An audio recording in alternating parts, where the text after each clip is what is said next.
Bismillahirrahmanirrahim. Assalamualaikum, selamat tengah hari, apa khabar? So hari ni hari Sabtu, kita weekend. So saya doakan semua urusan puan dipermudahkan. Jadi kalau tak perlu nak keluar rumah, kita duduk di rumah sahaja. Okey. So hari ni simple saja. Saya terbaca, bila saya suka baca isu-isu berkaitan dengan kehamilan dan kelahiran. Kemudian saya fikir kalau benda ni bagus, jadi saya cuba cari sedikit maklumat sebelum saya kongsikan sebagai tajuk live saya. Okay, right. So hari ni kita nak kata tentang kenali jenis-jenis makanan yang tinggi kandungan air dan manfaatnya untuk wanita hamil.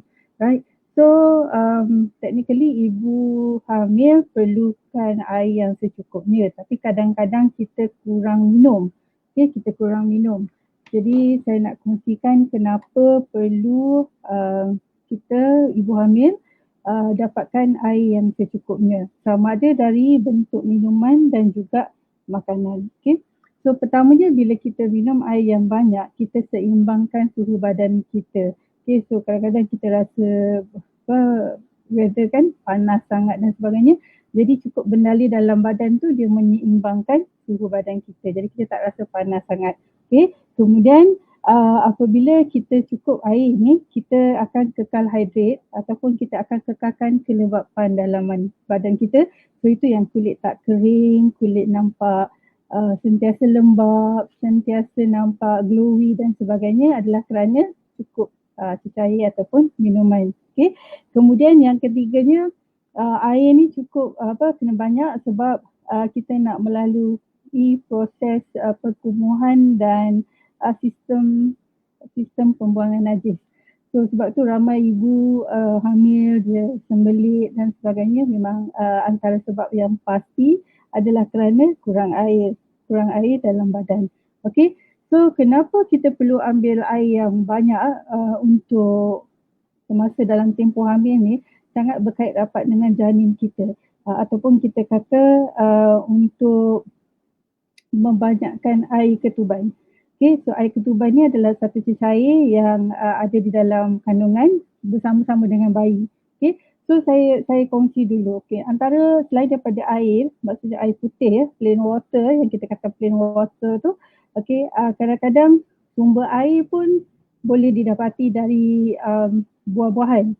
Contoh buat jus buah-buahan tanpa gula, okay, dan sebagainya. Okay, so basically kita omit gula lah ataupun sebarang pemanis, kalau perlu sedikit honey, tu je lah. Okay, right. So tak tambah gula dalam tu. Okay. Yang sebaiknya adalah yang kita buat sendiri, sebab yang kita beli tu kita tak tahu dia proses macam mana. Okay, so mungkin dia dah tak segar dan sebagainya. So kalau kata kurang air, kurang ambil air putih ataupun air daripada jus buah-buahan dan sebagainya, so apa jenis makanan yang kaya dengan air, yang sangat tinggi kandungan air dia dan sangat digalakkan untuk ibu hamil ambil. Okay, so yang pertamanya dalam bentuk sayur-sayuran. Okay, antara sayur-sayurnya ialah timun, daun salad, bayam, lobak, brokoli, kobis bunga. So kita tengok sayur-sayur yang berdaun hijau macam batang seleri dan sebagainya, tu semua sayur yang tinggi kandungan air dia. So adalah amat digalakkan untuk ibu hamil makan. Okay, sebab dia boleh tambah air selain daripada air minuman yang saya cakap tadi. Okay, kemudiannya kena pasti juga kelas makanan dalam buah-buahan yang boleh menambah banyak bekalan air ke dalam tubuh badan ibu. So buah-buah ini sangat tinggi kandungan air dia. Buah apa? Okay. So first and foremost, selalulah kita cakap tembikai. So tembikai is a local fruit dan senang didapati. Tembikai 99% adalah air. So amatlah bagus untuk wanita hamil ambil tembikai kerana dia membekalkan air yang banyak kepada badan. Okay. So selain daripada tembikai, apa lagi? Okay, kita ada strawberry, tomato, tembikai susu, limau Bali, okay, banyak lagi buah-buahan yang sangat tinggi kandungan air dia. So adalah amat digalakkan untuk wanita hamil ambil makanan dari jenis sayur dan buah yang tinggi kandungan air dia. Okay. So tadi saya cakap tentang kebaikan air ni, tinggi kandungan air untuk melembabkan badan, untuk melembabkan kulit, untuk seimbangkan suhu badan, untuk sentiasa terhydrate dan sebagainya. Maka sebenarnya kepentingan yang paling asas adalah untuk menambah air ketuban. So wanita hamil perlu ambil banyak makanan dan minuman berasaskan air kerana hendak menambahkan air ketuban. So apa fungsinya air ketuban ni? Okay. Fungsi dia adalah untuk membantu perkembangan janin, membantu perkembangan otot, anggota badan, organ-organ dalaman dan sistem pencernaan bayi. Sebab sebenarnya kalau air ketuban ni dari trimester kedua sehingga trimester ketiga bayi minum air ni. Okay, so kita kena bantu tambah air ketuban yang banyak kepada ibu hamil kerana fungsi dia dapat membantu perkembangan bayi, perkembangan otot dia, anggota badan, paru-paru untuk kuatkan paru-paru dia dan juga sistem pencernaan bayi. Okay, so ini adalah sangat penting. So wanita hamil saya boleh kongsi jangan tinggalkan amalan mengambil makanan yang tinggi kandungan air. Okay, so apa jadi jika dia ibu hamil kurang ambil air, apa jadi? Okay, so antara risiko dia kemungkinan berlaku kecacatan kelahiran, keguguran dan juga kecacatan dalam kandungan atau kata komplikasi semasa melahirkan. Okay, na'udzubillah, walaupun kita tidak mahu benda ni semua, tapi yang penting sekali ialah pastikan ibu cukup air. Ibu cukup air supaya memudahkan ibu dan janin. Okay. Kemudian berlaku juga kemungkinan jika ibu kurang kandungan air di mana air ketuban itu kurang, boleh berlaku kelahiran pramatang, boleh berlaku komplikasi ketika kelahiran yang boleh menyebabkan kelahiran emergency dan sebagainya. Okay, so tentu kita tak nak lalu perkara-perkara yang macam tu. Jadi dia ada risiko jika air ketuban terlalu sedikit atau rendah kepada ibu hamil. Okay. So kemudian kita fikir balik, jika ibu tu rule yang pertama lah, rule yang pertama ialah dari segi pemakanan dan air dah tak cukup. Okay. So kenapa boleh terjadi lagi air ketuban kurang dalam ibu hamil? Okay. Kerana pertama mungkin berlaku kecacatan janin mungkin. Okay. Kemudian masalah uri, yang ni memang selalu dengar masalah plasenta ni sangat banyak. Okay. So kekurangan air juga boleh menjejaskan plasenta, kedudukan plasenta ni. Okay. Kemudian berlaku juga air ketuban semakin kurang jika kandungan sudah semakin matang. Contohnya 41, 42 minggu ke atas. Masih belum bersalin. Jadi air ketuban pun boleh jadi makin kurang. Okay. Kemudian berlaku komplikasi kesihatan semasa hamil. Mungkin waktu hamil, sewaktu sepanjang hamil tu 9 bulan tu ada banyak orang kata masalah kesihatan lah. Ada yang bedridden, ada yang kena bed rest, ada yang dehydrate, ada yang hypertension, diabetes dan sebagainya. Okay, ada yang low BP dan sebagainya.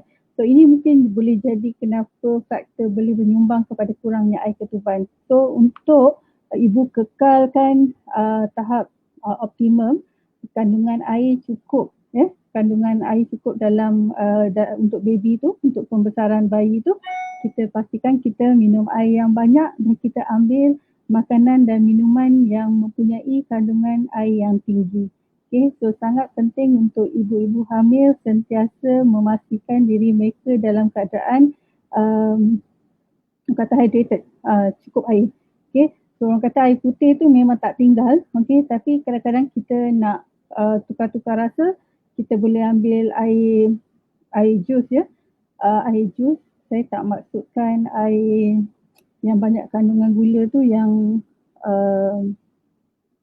yang macam, sorry lah saya sentuh kan, yang banyak banyak sangat gula dan juga bubble tu, boba tu, yang tu bukan tu yang saya masukkan.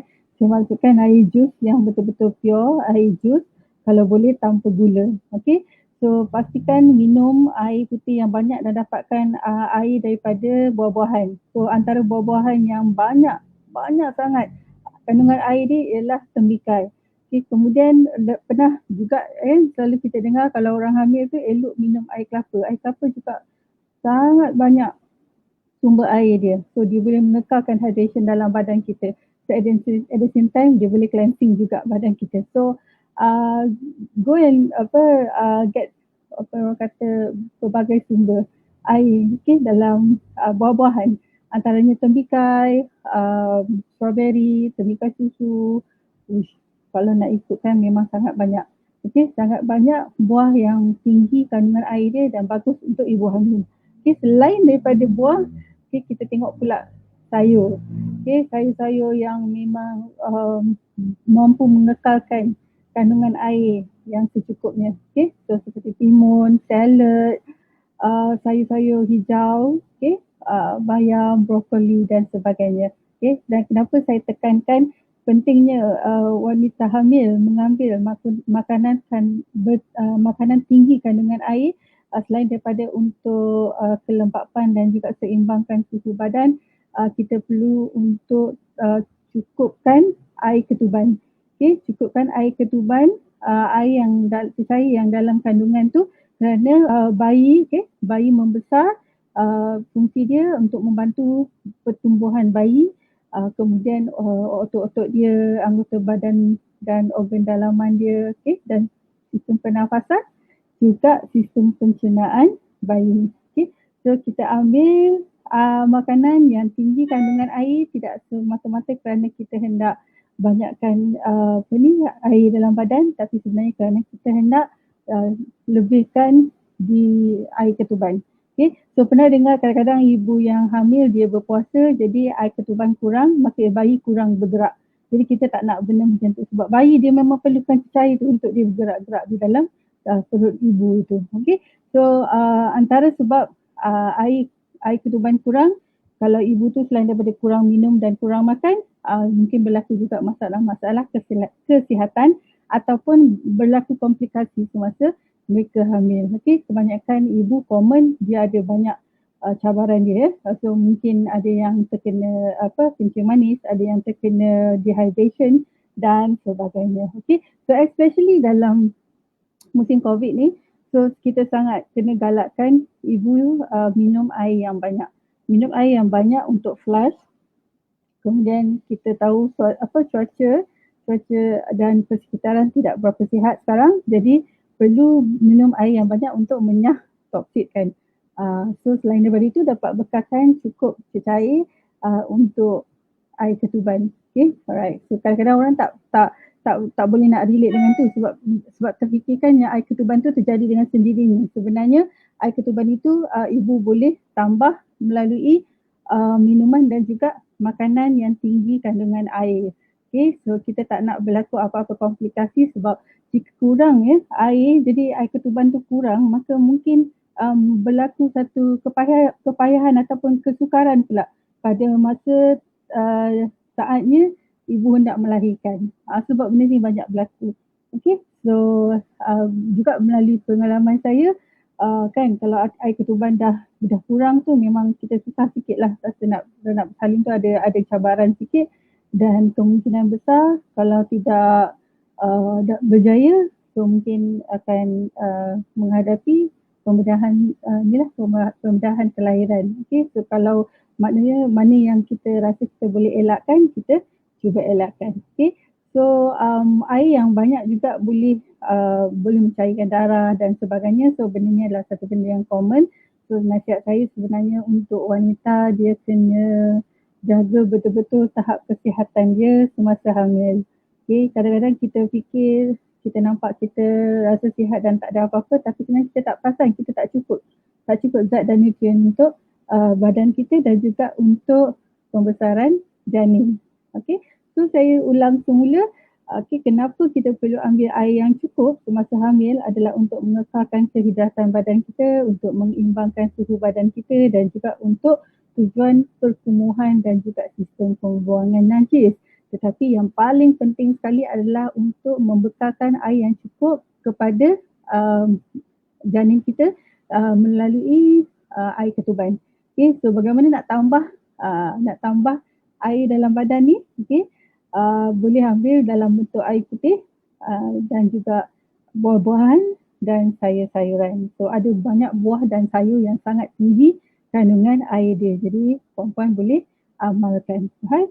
So air ketuban yang cukup sangat perlu dan penting sebagai membantu perkembangan bayi dari segi perkembangan otot, anggota badan, organ dalaman seperti paru-paru dan juga sistem pencernaan bayi. So itu sebab kita nak selalu dalam keadaan yang terhydrate, maksudnya kita cukup air.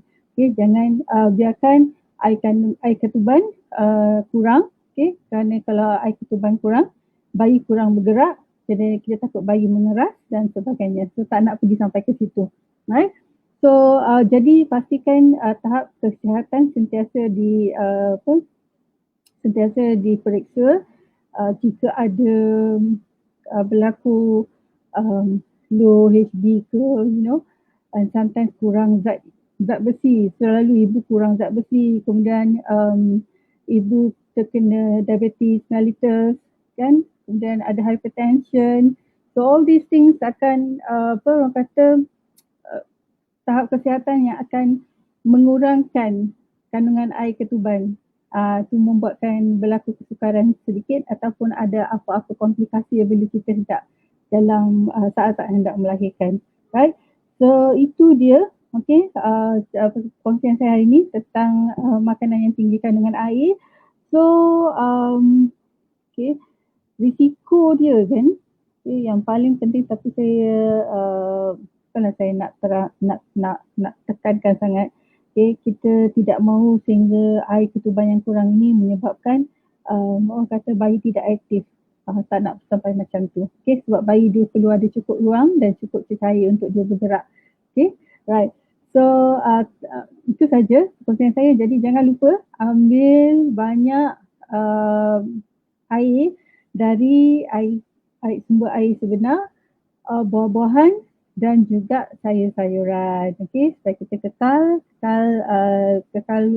badan kita kekal seimbang dia punya kelembapan dan juga kandungan air. So guna dia sebenarnya untuk ibu hamil tak lain tak bukan adalah untuk support janin kita membesar sehingga sampai masanya dia selamat dilahirkan.